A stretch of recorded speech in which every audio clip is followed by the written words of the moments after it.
Hello friends, తెలంగాణలో రాజకీయాలు PSC chairman పదవితో రచ్చకెక్కటం జరిగింది. సో అసలు ఈ PSC public accounting committee chairman అంటే శేర్లింగంపల్లి ఎమ్మెల్యే అరకపూడి గాంధీని కాంగ్రెస్ ప్రభుత్వం నియమించడం జరిగింది. సో యాక్చువల్గా ఈ పిఎస్సి చైర్మన్ పదవిని ఎప్పుడైనా ప్రధాన ప్రతిపక్షానికి నియమించడం జరుగుతుంది. సో అటు లోక్సభలో కానీ శాసనసభలో కానీ పిఎస్సి చైర్మన్ మాత్రం ఖచ్చితంగా ప్రధాన ప్రతిపక్షానికే ఆ పదవిని కేటాయిస్తారు. సో అసలు ఏంటి అంటే ఈ అరకపూడి గాంధీ గతంలో బీఆర్ఎస్లో గెలిచి కాంగ్రెస్ పార్టీలో చేరిన విషయం అందరికీ తెలిసిందే. సో కానీ పిఎస్సి చైర్మన్ నియామకం అయిన తర్వాత వారు ప్రెస్ మీట్ పెట్టి నేను బారాసా సభ్యుడినే అని చెప్పేసి వారు ప్రకటించడం జరిగింది.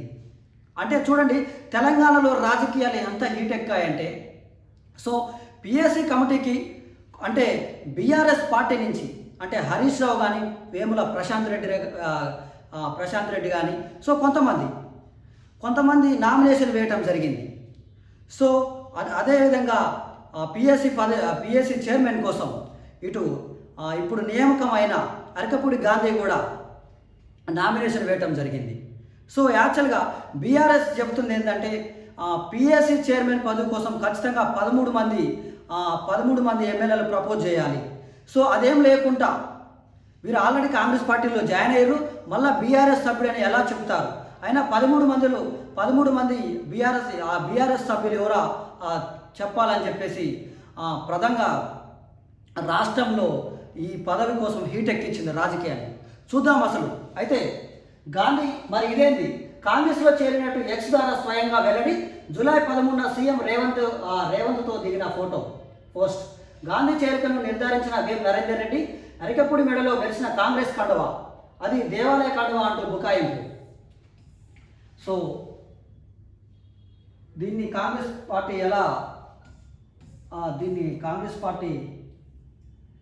ఎలా తీసుకుంది చూద్దాం. సో ఇటీవల కాంగ్రెస్ పార్టీలో చేరిన శుభ సందర్భంగా సీఎం వ్యవహారాల సలహాదారుడు వేం నరేందర్ రెడ్డి గారిని మర్యాదపూర్వకంగా కలిసి శాలువతో సత్కరించడం జరిగింది.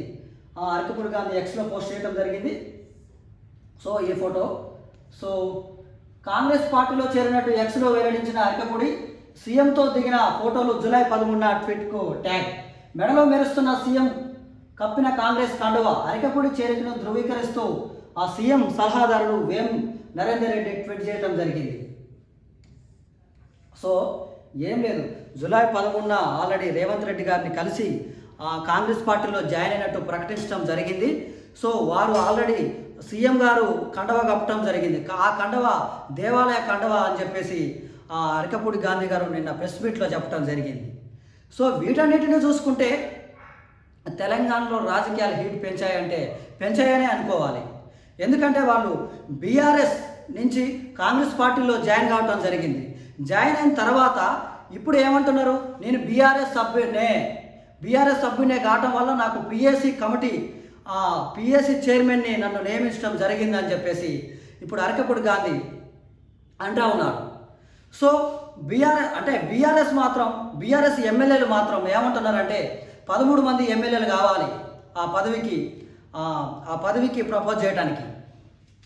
సో కానీ ఇదేం జరగకుండా డైరెక్ట్గా అంటే బీఆర్ఎస్ నుంచి కాంగ్రెస్లోకి పార్టీలో చేరిన నాయకుడినే అంటే కాంగ్రెస్ పార్టీ నాయకుడినే నియమించడం జరిగిందని చెప్పేసి అంటా ఉన్నారు. దీనిపైన మేము గవర్నర్ని కూడా కలుస్తామని చెప్పేసి అంటా ఉన్నారు. సో దీన్ని ఏ విధంగా మనం తీసుకోవచ్చు, అసలు ఏం జరగబోతోంది? సో దీన్ని మాత్రం ప్రస్తుత మంత్రి దుద్దిల్ల శ్రీధర్ బాబు గారు మాత్రం ఏమంటున్నారంటే శాసనసభ నిబంధనల ప్రకారమే పిఎస్సి చైర్మన్ని నియమించినాం. రాజ్యాంగం ప్రజాస్వామ్యం గురించి మాట్లాడే అర్హత బారాసా నేతలకు లేదు. ఎవరు ముందుకొచ్చినా కాంగ్రెస్లో చేర్చుకుంటాం. మంత్రి దుద్దిల్ల శ్రీధర్ బాబు. సో శాసనసభ నిబంధనల ప్రకారమే సభాపతి ప్రజాపతుల కమిటీ పిఎస్సి చైర్మన్ను నియమించారని శాసనసభ వ్యవహారాల శాఖ మంత్రి దుద్దిల్ల శ్రీధర్ బాబు స్పష్టం చేశారు. పిఎస్సి చైర్మన్గా నియమితులైన అరకపూడి గాంధీ తాను బరాసా సభ్యుడేనని మీడియా సమావేశంలో తేల్చి చెప్పారని చెప్పేసి గుర్తు చేశారు. అధికారంలో ఉన్నప్పుడు అన్ని వ్యవస్థలను ఇష్టానుసారంగా నడిపిన బారాస నేతలకు రాజ్యాంగం ప్రజాస్వామ్యం గురించి మాట్లాడే నైతిక హక్కు లేదని చెప్పేసి వారు విమర్శించడం కూడా జరిగింది. సో అయితే దీనన్నిటి మనం దృష్టిలో పెట్టుకుంటే అసలు ఏం జరుగుతూ ఉంది? ఆల్రెడీ శ్రీధర్ బాబు గారు, శాసనసభ వ్యవహారాల మంత్రి దుద్దిల్ల శ్రీధర్ బాబు గారు కూడా మేము అంటే రాజ్యాంగానికి అనుగుణంగానే రాజ్యాంగం ప్రజాస్వామ్యం గురించి మాట్లాడే అర్హత బారాస నేతలకు లేదని చెప్పేసి అన్నారు. శాసనసభ నిబంధనల ప్రకారమే పిఎస్సి కమిటీ చైర్మన్ని నియమించడం జరిగింది అని చెప్పేసి వారు అంటా ఉన్నారు. సో చూద్దాం. మొత్తానికైతే బీఆర్ఎస్ నేతలు అటు గవర్నర్కి కలిసి కంప్లైంట్ చేస్తామని చెప్పేసి అంటా ఉన్నారు.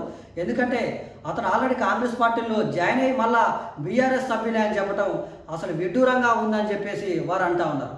సో ఇటు మాత్రం శాసనసభ వ్యవహారాల మంత్రి దుద్దిల్ల శ్రీధర్ బాబు గారు మాత్రం మేము శాసనసభ నిబంధనలను ప్రకారమే పిఎస్సిని చైర్మన్ నియమించడం జరిగిందని చెప్పేసి అంటా ఉన్నారు. సో ఇది ఏ విధంగా ముందుకు పోతా ఉంది? సో గవర్నర్కి కంప్లైంట్ చేస్తే గవర్నర్ దీనిపైన ఎలాంటి చర్యలు తీసుకుంటారు అనేది మనం ముందు చూడబోదాం. చూస్తూనే ఉండే Naveen Bellamkonda YouTube channel. Thank you, ధన్యవాదాలు.